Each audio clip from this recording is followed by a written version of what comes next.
रुपया डॉलर की तुलना में गिरते गिरते अब 88 तक जा पहुंचा है जब तक हम इस वीडियो को बना रहे हैं। आगे क्या होगा मुझे भी नहीं पता, पर इस एक लाइन में कई सारे सवाल हैं। पहला सवाल, क्या रुपया वाकई कमज़ोर हो रहा है? रुपये की तुलना डॉलर से ही क्यों की जाती है? इनफैक्ट दुनिया के हर करेंसी की तुलना डॉलर से क्यों की जाती है? क्या वाकई में डॉलर इस दुनिया का सबसे मजबूत करेंसी है, और अगर है तो क्यों? जानते हैं आज के एपिसोड में। Today, the rupee suffered its worst single-day drop in close to 2 months.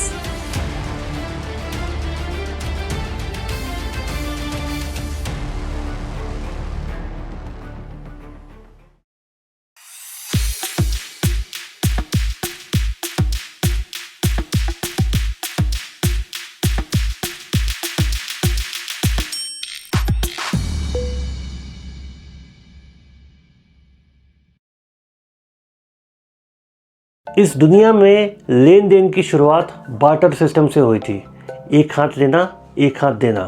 हालांकि आर्कियोलॉजिस्ट मानते हैं कि दुनिया में हर वक्त किसी न किसी रूप में करेंसी अवेलेबल थी, चाहे मेटल के रूप में हो या कौड़ी शेल के रूप में हो, जिसे हम कौड़ी बोलते हैं। पर यह बात सच है कि इस दुनिया में एक देश से दूसरे देश में लोग ट्रेडिंग करने के लिए जाते थे, और उनके पास सबसे बड़ी समस्या यह रहती थी उस देश की करेंसी के साथ ट्रेड करना, क्योंकि हर देश की करेंसी अलग अलग होती थी, इसलिए एक फिक्स्ड मोल पे पहुंचना आसान नहीं होता था। इस बात का समाधान दुनिया वालों ने यह निकाला कि एक फिक्स्ड करेंसी या एक फिक्स्ड मेटल के अगेंस्ट अपने करेंसी को जोड़ दिया जाए। यही कारण है कि 1873 में गोल्ड स्टैंडर्ड का जन्म हुआ, जब गोल्ड के साथ सभी देशों ने अपनी करेंसी को जोड़ दिया। ब्रिटेन उस वक्त दुनिया का सबसे मजबूत देश था और पाउंड उस वक्त दुनिया की सबसे मजबूत करेंसी थी। गोल्ड स्टैंडर्ड का नियम बड़ा सिंपल था, आपको अपने देश की करेंसी को गोल्ड के साथ फिक्स कर देना है।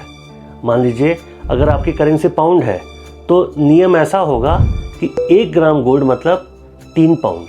मान लीजिए आपकी करेंसी डॉलर है तो नियम ऐसा होगा 1 ग्राम गोल्ड मतलब 5 डॉलर। या शायद अगर आपकी करेंसी रुपया है तो हो सकता है आपका नियम ऐसा होगा 1 ग्राम गोल्ड मतलब 10 रुपए। मतलब हर देश की करेंसी का एक वैल्यू गोल्ड के साथ फिक्स था। ये बड़ा अच्छा नियम था, इससे आपको एक देश से दूसरे देश में ट्रेडिंग करने में दिक्कत नहीं होती। भारत का व्यापारी भारत में अपने रुपए को जमा करके बैंक से गोल्ड लेता और उस गोल्ड को लेके अमेरिका जाता, उस गोल्ड को वहाँ के बैंक में जमा करता, वहाँ से डॉलर लेता और यूएस में आराम से ट्रेडिंग कर लेता।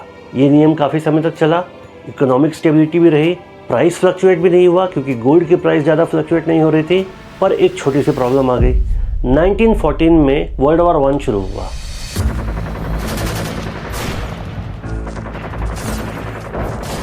वर्ल्ड वॉर 1 में ब्रिटेन भी हिस्सेदार था। अब ब्रिटेन को वर्ल्ड वॉर 1 चलाने के लिए काफ़ी हथियार, काफ़ी सैनिकों को पैसे देने की जरूरत पड़ी, तो ब्रिटेन ने नोट छापना शुरू किया। ऐसे में ब्रिटेन के पाउंड की वैल्यूएशन घटने लगी। ये बात ब्रिटेन के लोगों को समझ में आ गई, तो उन्होंने क्या किया, अपने घर में जितने भी पाउंड थे वो ब्रिटेन के बैंक्स में गए और उसके बदले गोल्ड ले लिया। यही काम यूरोपियन देशों में भी किया। यूरोप में कई देशों में ब्रिटिश पाउंड थे, वो भी ब्रिटेन के बैंक्स में गए और वहाँ अपने पाउंड को जमा करके वहाँ से गोल्ड ले लिया। धीरे धीरे यूके का गोल्ड रिजर्व घटने लगा। गोल्ड स्टैंडर्ड का सिस्टम था कि आपके पास जितने गोल्ड है उतनी ही करेंसी होनी चाहिए, पर ब्रिटेन को खर्चा करने के लिए ज़्यादा करेंसी की जरूरत पड़ती थी। ऐसी सूरत में ब्रिटेन ने थक हार करके गोल्ड स्टैंडर्ड को तोड़ दिया और लगी अपने नोटों को छापने। वर्ल्ड वॉर 1 के जंग के ख़त्म होने तक ब्रिटेन बिना गोल्ड स्टैंडर्ड के ही चला। वर्ल्ड वॉर 1 के बाद एक बड़ी प्रॉब्लम ब्रिटेन के सामने आई। जैसे ही सोल्जर्स जंग खत्म होने के बाद वापस लौटने लगे, उन्हें नौकरी देने की जरूरत थी, जिसका खर्चा ब्रिटेन के सर पे आता। इतना ही नहीं, जंग के समय ब्रिटेन के फैक्ट्रीज ने ओवर प्रोडक्शन किया, सामान ज़्यादा बनाया। ये सामान ज़्यादा बनने के कारण उन्हें पब्लिक के पास पहुंचाना, कंजम्पशन बढ़ाने के लिए इन सामानों के दाम घटाने पड़े। इकोनॉमिक्स में इसे डिफ्लेशन भी कहते हैं। धीरे धीरे ब्रिटेन की हालत खराब हो रही थी। जिस समय ब्रिटेन की हालत खराब हो रही थी, उसी वक्त यूएस की हालत अच्छी हो रही थी। क्यों? जंग के समय यूएस पूरे विश्व में हथियार बेच रहा था और उन हथियारों के बदले पूरे विश्व से डॉलर कमा रहा था। ब्रिटेन का डॉलर रिजर्व घट रहा था और यूएस का डॉलर रिजर्व बढ़ रहा था। इसी समय एक और इंटरेस्टिंग डेवलपमेंट हुआ। फर्स्ट वर्ल्ड वॉर के बाद जर्मनी ने ट्रीटी ऑफ वर्सेल साइन की, जिसमें यह तय किया गया कि जर्मनी यूरोपियन देशों को रिपेरेशन देगी वॉर की, मतलब वॉर में जितना भी खर्चा हुआ वो खर्चा यूरोपियन देशों को वापस करेगी। ये खर्चा था $33 बिलियन। जर्मनी के पास ऑब्वियसली इतने पैसे नहीं थे, वो क्या करता, उसने यूएस का दरवाजा खटखटाया। यूएस के बैंकर चार्ल्स डॉस ने डॉस प्लान डिजाइन किया और कहा हम लोन देने के लिए तैयार हैं। पर इसमें यूएस का क्या फायदा होगा? सबसे पहला फायदा, यूरोपियन कंट्रीज कोलैप्स होने से बच गए। अगर यूरोपियन कंट्रीज कोलैप्स होते तो एक भयंकर इकोनॉमिक अनस्टेबिलिटी आती जिससे यूएस का भी नुकसान होता। इकोनॉमी चलती रही, उस पैसे से यूरोपियन देशों ने और पैसा बनाया, कमाया और यूएस और यूरोप के बीच एक अच्छा ट्रेड रिलेशनशिप डेवलपमेंट हुआ। और तीसरा, यूएस उस वक्त एक इकोनॉमिक सुपर पावर बनने लगी। यूके ने फाइनली 1925 में फिर से गोल्ड स्टैंडर्ड को अडॉप्ट कर लिया। 1919 से 1920 यूएस के लिए भी कोई बढ़िया साल नहीं था। 1921 में उसकी अनएम्प्लॉयमेंट रेट 11% से भी ज़्यादा हो गई। यूएस में प्रॉब्लम चल रही थी पर उसके पास प्रॉब्लम को सॉल्व करने का भी तरीका था। यूएस ने टेक्नोलॉजिकल एडवांसमेंट पे ध्यान दिया, मैन्युफैक्चरिंग पे ध्यान दिया। इनफैक्ट ये वो समय था जब हेनरी फोर्ड की assembly line model T production तैयार हुआ और उसने मैन्युफैक्चरिंग सेक्टर को काफ़ी बूस्ट दिया। 1921 से 1929 तक यूएस की जीडीपी 42% तक बढ़ी। इसी पीरियड में यूएस के मेजर इंडेक्स डाउ जोन्स ने करीब 600% रिटर्न दिए। हालात सुधर रहे थे, अनएम्प्लॉयमेंट घट के 5% आ गई।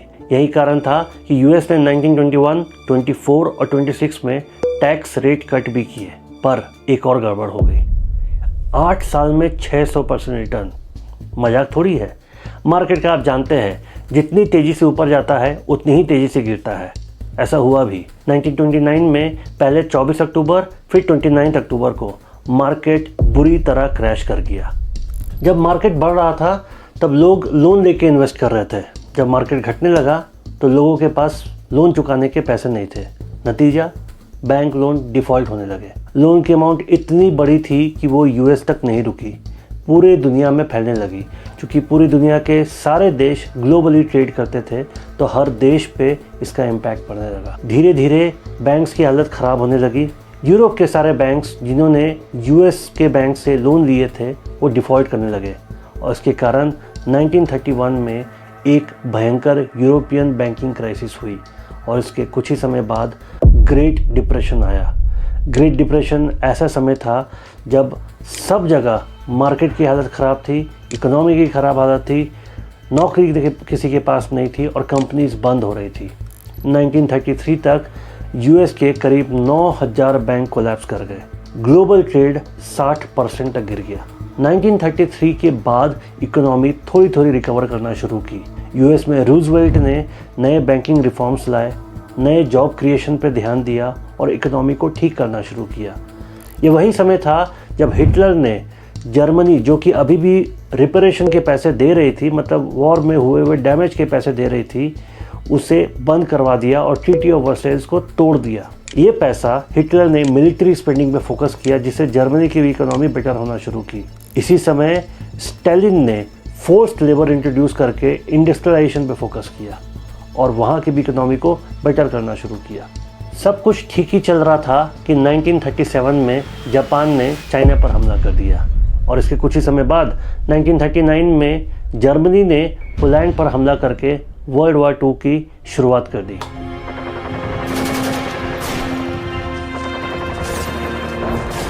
शायद दुनिया के कुछ देश वर्ल्ड वॉर 2 के लिए कम से कम फाइनेंशियली तैयार जरूर थे, पर जंग 6 साल चलेगी यह किसी ने नहीं सोचा था। दिसंबर 7, 1941 को जब जापान ने पर्ल हार्बर पर हमला किया, यूएस की वर्ल्ड वॉर 2 में ऑफिशियल एंट्री हो गई। यूएस के भी खर्चे बढ़ने लगे। अब यूएस क्या करता? यूएस ने वॉर बॉन्ड लाए, टैक्सेशन बढ़ाया ताकि वो जंग के खर्चे को संभाल सके, पर संभालना आसान नहीं था। ये वह समय था जब दुनिया के सभी देश गोल्ड स्टैंडर्ड को छोड़कर अपनी अपनी करेंसी पे ध्यान दे रहे थे। इसके चलते एक प्रॉब्लम आने लगी कि हर देश अपने अपने हिसाब से करेंसी को मैनिपुलेट करने लगे ताकि एक्सपोर्ट में बेनिफिट उठा सके। ग्लोबल इकोनॉमी चरमरा रही थी।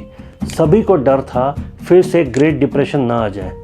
ऐसे में यूएस को लगा कि अभी एक ऐसा समय है जब भी एक रेगुलेटेड करेंसी की ज़रूरत है और पूरे वर्ल्ड के एक्सचेंज सिस्टम को रेगुलेट करने की आवश्यकता। इसी कारण 1 जुलाई 1944 से 22 जुलाई 1944 मतलब वर्ल्ड वॉर 2 के बीच यूएस ने अपने एलाइड देशों को बुलाया। एलाइड मतलब जो जंग में यूएस के साथ थे। 44 कंट्रीज से 730 डेलीगेट्स आए और यूएस के ब्रेटन वुड्स में मिले और एक अग्रीमेंट साइन किया गया जिसे ब्रेटन वुड्स अग्रीमेंट भी कहते हैं। इस अग्रीमेंट में डिसाइड हुआ कि इन 44 कंट्रीज़ के करेंसी यूएस की करेंसी के साथ पेग्ड रहेगी। पेग्ड का देसी मतलब खूंटे से बांधना होता है, जैसे भैंसों को बांधा जाता है। इस पेग्ड के कारण अब ये सारे देशों की करेंसी तब बढ़ेगी जब यूएस की करेंसी बढ़ेगी, और जब यूएस की करेंसी घटेगी इन देशों की करेंसी भी घटेगी। इसी बीच यूएस ने अपनी करेंसी को गोल्ड के साथ लिंक कर लिया एट ए वैल्यूएशन $35 पर आउंस ऑफ गोल्ड। इस करेंसी के स्टैंडर्डाइजेशन को भी गोल्ड स्टैंडर्ड ही कहा गया, जो कि दूसरी बार दुनिया में आया। इससे यूएस का इन सभी कंट्रीज के करेंसी पे कंट्रोल हुआ और यूएस और डोमिनेंट हुई। इसी समय इंटरनेशनल मॉनेटरी फंड और वर्ल्ड बैंक जैसे ऑर्गेनाइजेशन का भी गठन हुआ, जिससे उन देशों की मदद की जा सके जिनके यहाँ जंग के कारण काफ़ी इकोनॉमिक डैमेज हुआ है। और ऐसा हुआ भी। यूरोपियन इकोनॉमी 1948 से 1952 तक 25 से 35% तक बढ़ी। यूएस पूरे वर्ल्ड का राजा बन गया। पर राजा कितनी देर शांति से बैठता है। यूएस को कम्युनिज्म से काफ़ी प्रॉब्लम थी। दुनिया में सोवियत यूनियन और चाइना 2 कम्युनिस्ट देश थे, यूएस को इनसे भी प्रॉब्लम थी। और वर्ल्ड वॉर 2 के बाद एक और कम्युनिस्ट देश का जन्म हुआ। वर्ल्ड वॉर 2 के बाद वियतनाम के 2 टुकड़े हो गए, नॉर्थ और साउथ। नॉर्थ एक कम्युनिस्ट देश बना जिसे सोवियत यूनियन की बैकिंग थी। साउथ वियतनाम एक एंटी कम्युनिस्ट देश था, इसीलिए यूएस ने उसका साथ दिया और 1955 में नॉर्थ वियतनाम पर हमला कर दिया। नॉर्थ वियतनाम काफ़ी छोटा था और यूएस उस वक्त दुनिया की सुपर पावर थी। पर 1955 से 20 साल तक 1975 तक लड़ने के बाद भी जब यूएस वियतनाम को नहीं हरा पाया तो उसने अपनी फोर्सेस विड्रॉ कर दी। जंग किसी का साथ नहीं देती है। यूएस के साथ भी कुछ ऐसा ही हुआ। जंग के चलते उसे काफ़ी नुकसान हुआ और उसकी इकोनॉमी ख़राब होने लगी। इस जंग के बाद यूएस का वही हाल हुआ जो वर्ल्ड वॉर 1 के बाद ब्रिटेन का हुआ था। यूएस को अपनी इकोनॉमी मेंटेन करने के लिए ज़्यादा करेंसी छापने पड़ी। इसके कारण यूएसडी यूएस डॉलर डिवैल्यूएट करने लगी। लोगों का भरोसा डॉलर से उठने लगा और वो अपने घर में पड़े डॉलर को यूएस के सेंट्रल बैंक्स में जाकर गोल्ड के अगेंस्ट एक्सचेंज करने लगे। यूएस के गोल्ड रिजर्व कम होने लगे। इससे थक कर यूएस ने फाइनली 1971 में ब्रेटन वुड एग्रीमेंट तोड़ दिया और इस तरह यूएस एक फिएट करेंसी बन गई। फिएट मतलब जिस करेंसी की कोई बैकिंग नहीं है, जिसका अपना वैल्यूएशन होता है। यह वो समय था जब पूरी दुनिया तेल पर चल रही थी और तेल आता था मिडिल ईस्ट से। 1973 में इजिप्ट और सीरिया ने इजराइल पर हमला कर दिया। अरब और इजराइल के बीच का जंग कोई नया नहीं था, पर इस बार एक बात स्पेशल थी, यूएस ने इजराइल का साथ दे दिया। इस वजह से organisation of petroleum and exporting countries ने, जिसके OPEC भी कहा जाता है, अमेरिका पे एक ऑयल एम्बार्गो लगा दिया। ऑयल एम्बार्गो का आसान भाषा में मतलब यह होता है कि इन देशों ने अमेरिका में ऑयल की सप्लाई बंद कर दी गई। इससे अमेरिका को काफ़ी नुकसान हुआ। पेट्रोल के दाम 400% तक बढ़ गए। अमेरिका इस नुकसान से बचने के लिए अमेरिका ने एक समझदारी वाला काम चुना। ओपेक के ऑयल एम्बार्गो को सऊदी लीड कर रहा था। अमेरिका ने डायरेक्ट सऊदी से डील किया और बोला कि हम किसी भी जंग में हिस्सा नहीं चाहते हैं, हम तुम्हारे यहाँ मिलिट्री में इन्वेस्ट करेंगे, हम इंफ्रास्ट्रक्चर में इन्वेस्ट करेंगे और साथ ही साथ तुम्हें पॉलिटिकल सपोर्ट भी देंगे। बदले में सिर्फ एक काम कर दो, पूरी दुनिया में ऑयल को लेके जो भी ट्रेड होते हैं वो यूएस डॉलर में करो। बस यूएस के डॉलर की डिमांड बन गई। इतना ही नहीं, यूएस ने सऊदी को इस बात के लिए भी कन्विंस कर लिया कि डॉलर से और पेट्रोल एक्सचेंज से जो भी प्रॉफिट तुम्हें मिलता है उससे इन्वेस्ट भी तुम यूएस के ही ट्रेजरी बॉन्ड में करो। अब यूएस की कंटिन्यूअस डिमांड बन गई और यूएस डॉलर वर्ल्ड की एक ग्लोबल करेंसी बन गई। 1979 में एक और प्रॉब्लम आ गई। यूएस ईरान के राजा मोहम्मद रेजा पहलवी के साथ सेपरेटली डील करता था और इसी वजह से वो ईरान के साथ ट्रेड करता था और बदले में ईरानियन गवर्नमेंट को एक पॉलिटिकल सपोर्ट भी देता था। 1979 में ईरानियन रिवॉल्यूशन के बाद अयतोल्ला खोमेनी वहाँ के राजा बने और उन्होंने पहला काम किया, यूएस के साथ अपना ट्रेड बंद कर दिया। यूएस की प्रॉब्लम फिर से बढ़ गई। इन्फ्लेशन बढ़ने लगे, महंगाई बढ़ गई, परेशानी बढ़ने लगी। यूएस के फेडरल रिजर्व के चेयरमैन पॉल वॉलकर ने एक ज़बरदस्त फैसला लिया। उन्होंने यूएस के इंटरेस्ट रेट को सीधा बढ़ा के 20% कर दिया। इस फैसले से पूरी दुनिया में यूएस डॉलर पे लोग और इन्वेस्ट करने लगे और डॉलर की डिमांड घटने नहीं दी। साथ ही साथ यूएस ने सऊदी के साथ अपने रिलेशनशिप को और भी मजबूत किया और पेट्रोलियम की डिमांड भी मेंटेन कर ली। इस स्मार्ट मूव से यूएस ने अपनी महंगाई को कंट्रोल कर लिया। यूएस ट्रेजरी बॉन्ड पूरे वर्ल्ड का हॉट फेवरेट था। इसलिए नहीं कि यूएस बॉन्ड्स ज़्यादा इंटरेस्ट रेट देते हैं, बल्कि इसलिए कि यूएस में सभी इन्वेस्टर्स का कॉन्फिडेंस था। 1991 में गल्फ वॉर के बाद यूएसएसआर के कोलैप्स करने के बाद यूएस डॉलर और भी ज़्यादा पावरफुल बनी। इसी वक्त एक और काम चल रहा था। जैसे मेरे और आपके बैंक में फाइनेंशियल ट्रांजैक्शन होने के बाद एक मैसेज आता है, उसी तरह इंटर कंट्री फाइनेंशियल ट्रांजैक्शन का भी एक मैसेजिंग सिस्टम होता है जिसे टेलेक्स कंट्रोल करती थी। और इस टेलेक्स को एफएनसीबी, जो आगे चलकर सिटी बैंक बना, वो कंट्रोल करती थी। ये सिटी बैंक यूएस के अंडर आती थी। इस तरह से inter country financial transaction messaging system को यूएस कंट्रोल करता था। 1930 से 1973 तक यही चला।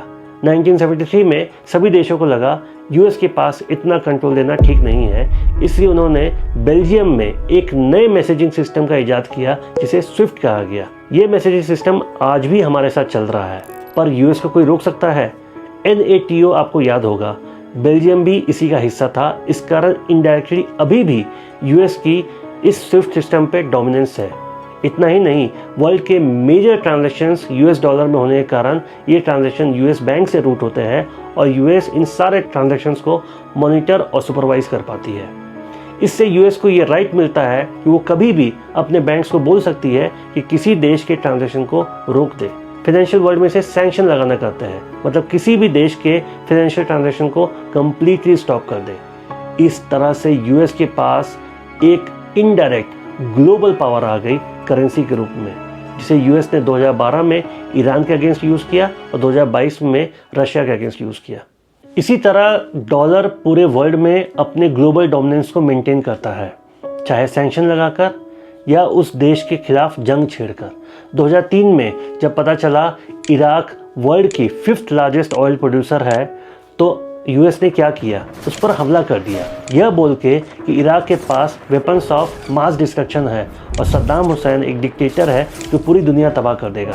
जंग खत्म होने के बाद जब यूएस ने पूरे इराक को तबाह कर दिया और अपने कंट्रोल में ले लिया, तो यूनाइटेड नेशंस की एक वेपन इंस्पेक्टर टीम वहां गई और उन्हें कुछ भी नहीं मिला, जिससे यह साबित हो गया कि यूएस ने सिर्फ अपनी डोमिनेंस के कारण ऐसा किया है। आज भी जब ब्रिक्स नेशन, जिसमें इंडिया भी आता है, डॉलर के खिलाफ एक दूसरी करेंसी खड़ा करने की तैयारी कर रहे हैं, तो ट्रंप ने सीधी धमकी दे दी है कि ब्रिक्स के सारे कंट्रीज के अगेंस्ट 100% टैरिफ इंपोज कर देगा। टैरिफ का सीधा मतलब, अगर कोई कंट्री यूएस से सामान इंपोर्ट करेगी तो उस पर 100% टैक्स देना पड़ेगा। इस तरह से यूएस अपनी ग्लोबल डोमिनेंस को मेंटेन करता है।